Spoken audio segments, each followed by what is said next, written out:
Hey guys, so this video is going to be a little bit different. The video in the background should be really good. I think it's like a 30 kill streak or something as Demo Man with the loadout that we did in the previous video.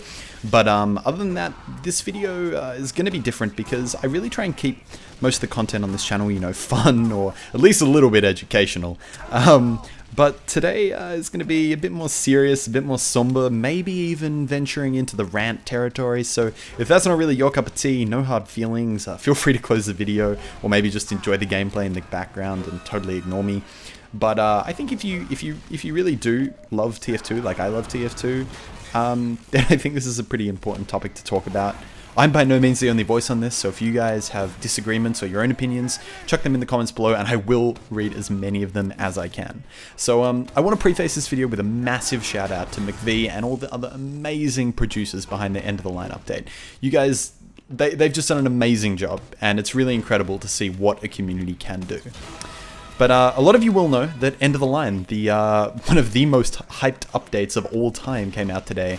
And I was super excited when I saw it had been released and so I could check the patch notes, see what had been added, and have some fun making some cool videos for you guys and playing the patch myself. But when I opened up the patch notes to find that one of the most hyped updates of all time consisted of what was essentially 10 new cosmetics, one reskin, not a new weapon, just a reskin of an existing weapon, and a pass that you can buy for $5 that counts the number of ducks you've picked up, whatever the hell that means.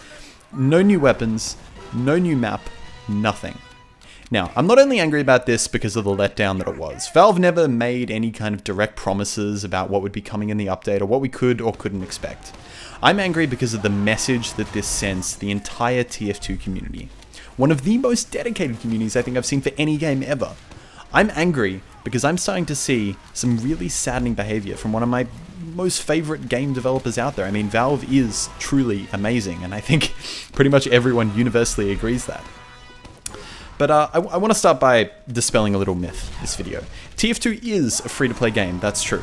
But it doesn't mean that TF2 should be a game that is completely ignored by Valve. In the past week alone, Valve has made over $35,000 from the sale of keys on the community market, for which they take a 15% cut. That doesn't even begin to include the purchase of keys from the store directly, for which Valve receives $2.50, and all the other items for sale. Now, do I care that Valve is making insane amounts of money? Hell no. They're an amazing developer and they run one of the best free-to-play models in the world. But the amount of money people are putting into TF2, Valve does owe the community something. When I paid $50 for the Taunt bundle pack, it wasn't because it was a smart investment. I could have waited a few days and got them all for half price.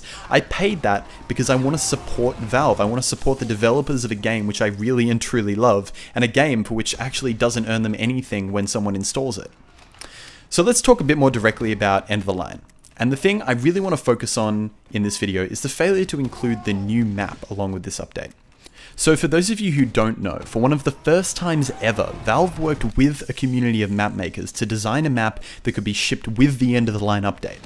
Valve employees play tested it, they gave feedback to the map makers, and then this feedback was incorporated into the map design. The map was built almost exclusively by the TF2 community, and headed by two awesome people, Frozen and YN. But when it came to actually shipping the update, Valve cut CP Snowplow because it was apparently, quoting them, too confusing for new players. Valve cut it because they thought a perfectly linear map with an easy to understand layout was too confusing.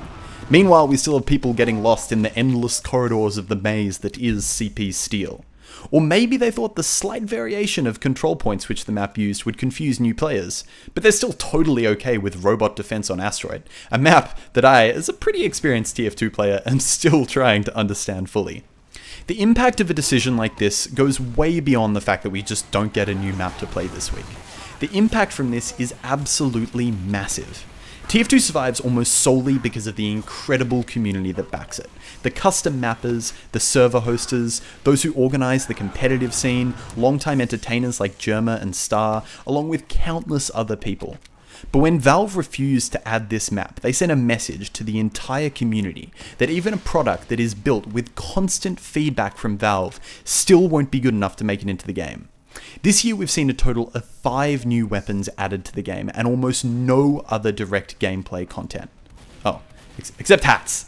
While Valve apparently has impossibly high standards when it comes to adding a new map to the game, they seem perfectly fine adding any old crap that goes through the workshop. Now, I'm not in any way meaning to bash the item creators for TF2 here. They do some amazing work and are some of the most talented people I think I've seen. But I do think it reflects a really troubling ethos that's beginning to develop within Valve this year. And that being that unless it's going to generate immediate sales for the company, it's just not worth putting into the game. If it's an item they know that they can add to the Manco store or put in a crate and immediately generate sales for that item or keys to unbox the crate, then that's something they consider worthwhile. If it's a map that tons and tons of people have put months of their time into meticulously playtesting, designing, redoing, getting feedback from Valve, implementing that feedback into the map so that they can finally produce a map that is genuinely extremely enjoyable, Valve doesn't think it's good enough. Now, while the TF2 community is strong, no game survives for 7 years without an amazing group of supporters behind it, and there's only so much that they can do without Valve helping them along the way. People are literally producing content for Valve. There have been so many amazing maps produced this year and in previous years, but we haven't seen a single shred of this in the game. While I can understand that certain things like weapons might take a lot of playtesting, or even the approval of new maps might need a reasonable process to go through, with the absolutely incredible amount of money Valve is making from TF2, which is, and you can't deny this, largely because of the support the community gives to the game, I think they owe at least some consideration for actually putting in effort beyond mere cosmetic items and adding this kind of additional content to the game that'll give it a huge amount of longevity. So, I don't want to rant for too long because I really do like keeping this channel like a nice positive place. We're all having fun. But I very rarely get angry, but when I saw the update patch today, I was genuinely angry, and that really surprised me. So I kind of felt like I needed to do a video like this. I mean, don't even get me started on paying $5 so you can track ducks that you've picked up from bodies, and I'm partially okay with that because some of that goes to support the people that actually developed the community update. But at the same time, the fact that Valve does take a pretty decent cut of that, it does frustrate me quite a bit. But I'm going to really end this here, guys. I'd love to know what you guys think about the end of the line update in the comment section down below. I came into this with reasonable expectations, and, while I shouldn't have set my expectations high, they have been let down nonetheless. And now updates like the competitive TF2 update or even the Spy v NG update, I'm now having to fully, reconsider that it might just end up being like a new hat for the Spy and a new reskinned wrench for the Engineer, which really makes me pretty sad because TF2 is a very special game, and not that many games have got, the lifespan of one like TF2, and it's quite sad to see Valve really not giving the support they should be to such an amazing community, which is, all the players, all the developers, all the mappers, item designers, just everyone. I mean, my YouTube channel just piggybacks off the fact that there are so many people keeping this game going. And I don't know, I'm really hoping that we can see a change from Valve in voice break. I'm really hoping we can see a change from Valve in the next few months. But I think that's going to end it now, guys. I don't want to rant on for too long because you know me, I will continue ranting forever. And there's a whole bunch of other stuff I could go on about, but I don't want to do that. So let's hope maybe Valve backtracks on their decision and adds what is a genuinely amazing map into the game. I'm probably going to try and get some gameplay from that map in the next few days anyway, because I mean, it is a genuinely fun map, and I really hope that you guys go in and you find some servers running it and you give it a go, because the amount of work that went into that is incredible, and the mappers deserve a ton of recognition for that. So thanks for watching, guys. I hope you enjoy it, even though I'm sure you didn't, because it was a bit more of a rant than my normal kind of stuff, and I will see you guys next time.